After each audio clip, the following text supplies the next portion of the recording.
Fue entonces cuando Dios habló y nos dijo a todos lo que habíamos hecho bien y lo que habíamos hecho mal. Aún así, los inicuos se mantuvieron en sus posiciones. Dios habló como un padre, también habló como rey. Después el Señor añadió: pero no os he revelado todo, para evitar que fueran más los que desobedecieran en ese primer momento.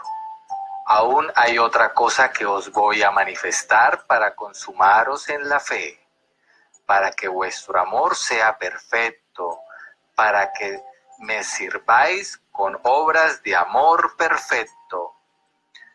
Dios hecho hombre nacerá de una mujer. A esa mujer la ornaré con gracia sobre toda gracia. Sus virtudes y amor, su heroísmo en mi servicio serán tales que a ella la haré reina de los ángeles. Ella será vuestra reina. Si los ángeles habían admirado el plan de amor que suponía la encarnación, quedaron todavía más embelesados ante la santidad que les mostró en María. Antes de la rebelión, Lucifer había sido bueno, pero no había sido santo. Lucifer había sido grandioso por su naturaleza. Esa mujer lo iba a hacer en lo sobrenatural. De ella iba a nacer la segunda persona de la Santísima Trinidad cuando se encarnase. Ella sería la puerta. ¡La puerta!, exclamaron todos. El plan era de tal naturaleza que jamás podrían haberlo pensado los ángeles. ¡Qué inteligencia en estas disposiciones! ¡Qué santidad la de Dios que llegaba a estos extremos de amor! ¡Qué humildad y sencillez la de Dios! Muchos ángeles sin dudar se postraron ante los designios de Dios y acto seguido veneraron a la Virgen María, Madre de Dios y Reina de los ángeles antes de que naciera, la Madre de la Palabra hecha carne. Pero otros ángeles dijeron: ya lo que nos faltaba. Si Dios nos pidió tanto antes, ahora colma la medida. ¿Qué será lo siguiente que nos exigirá? Hoy nos pide esto, mañana puede pedir que adoremos a una vaca. Pasado mañana puede exigirnos que veneremos como reina nuestra a una oveja o a un árbol. Esto no puede seguir así. Y los rebeldes se reunieron en un gran concilio.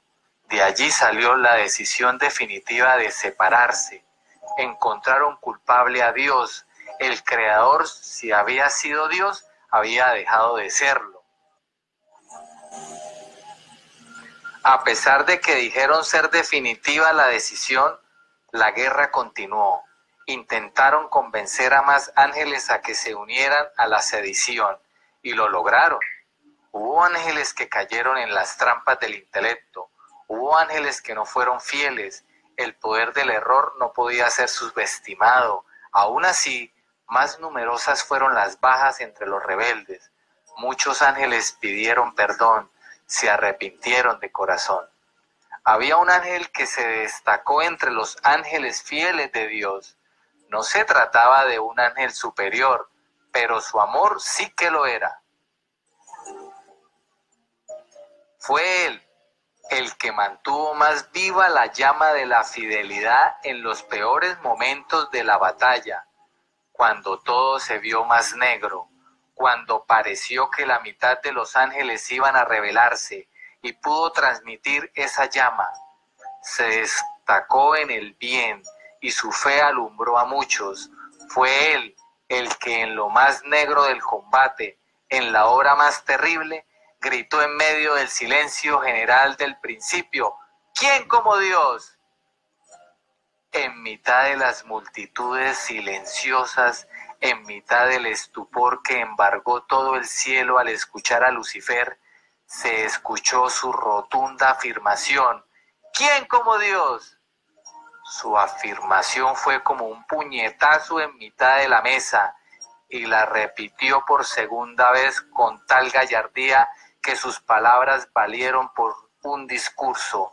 Su exclamación para muchos fue más convincente que todas las razones del rebelde, y así quedó su nombre: Miguel, el caudillo, el guerrero, el luchador, infatigable e invencible. La luz de su vehemente amor iluminó a muchos confundidos, hizo caer en tierra a no pocos de los que luchaban por el error. San Miguel Arcángel. Incluso los que combatían con Lucifer reconocían que ningún dardo envenenado en sus corazones podía penetrar la coraza de su fe inquebrantable. En medio de la duda, él fue imbatible. San Miguel Arcángel, ¿quién como Dios? Se le representa con coraza, pero no portaba ninguna coraza material. Era una coraza espiritual impenetrable a las seducciones que le lanzaban los inicuos. Su espada era la espada de la verdad sobre Dios. Miguel Arcángel conocía mejor a Dios que los inteligentes, porque él amaba más. Por eso los que le salieron a su encuentro tuvieron que retroceder, y así él, el pequeño Miguel, se plantó justo ante Lucifer y le dijo a la cara que era un soberbio.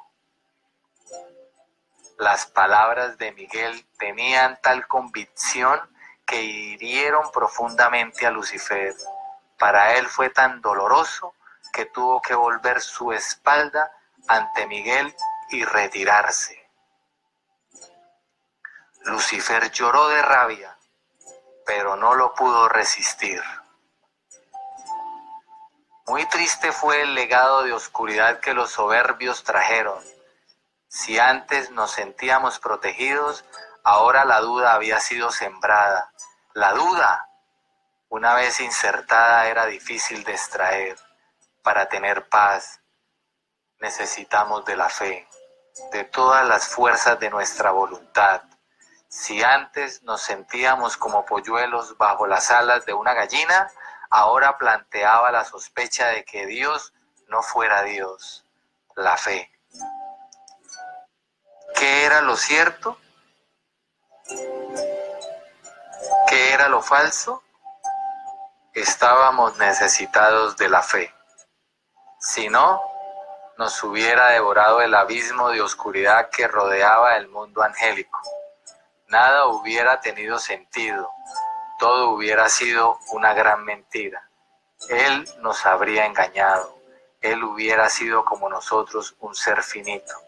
Hubiéramos estado creyendo cuentos, fábulas, pero en realidad no hubiéramos sabido ni de dónde veníamos ni a dónde íbamos.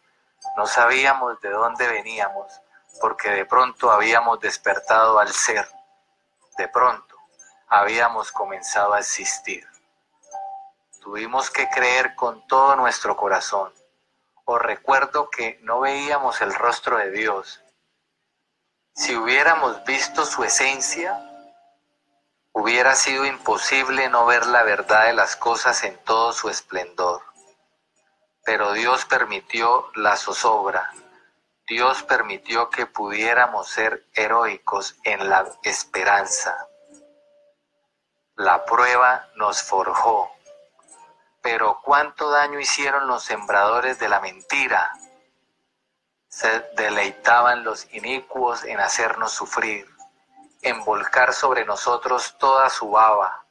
Ya no eran solo razones, eran risas burlonas, su mofa, el escarnio de millones de espíritus rebeldes. Nos insultaron, pasamos por cándidos, nos hicieron creer que éramos niños. Ellos eran los adultos, ellos habían probado el licor de la libertad, ellos habían probado el sabor de lo ilícito que tan prohibido habíamos tenido siempre.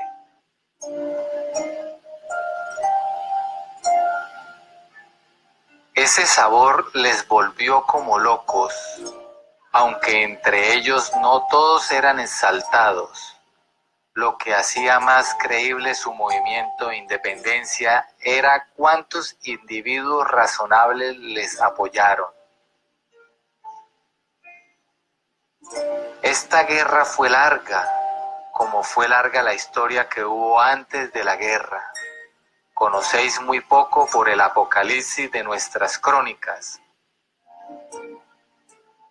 Lo que conocéis de esta protohistoria antes de vuestra historia es como si resumiésemos el tiempo que va desde Abraham a Jesucristo en un par de párrafos. Pero nuestro destino eterno no se decidió de un momento a otro. Fue una gran y larga guerra.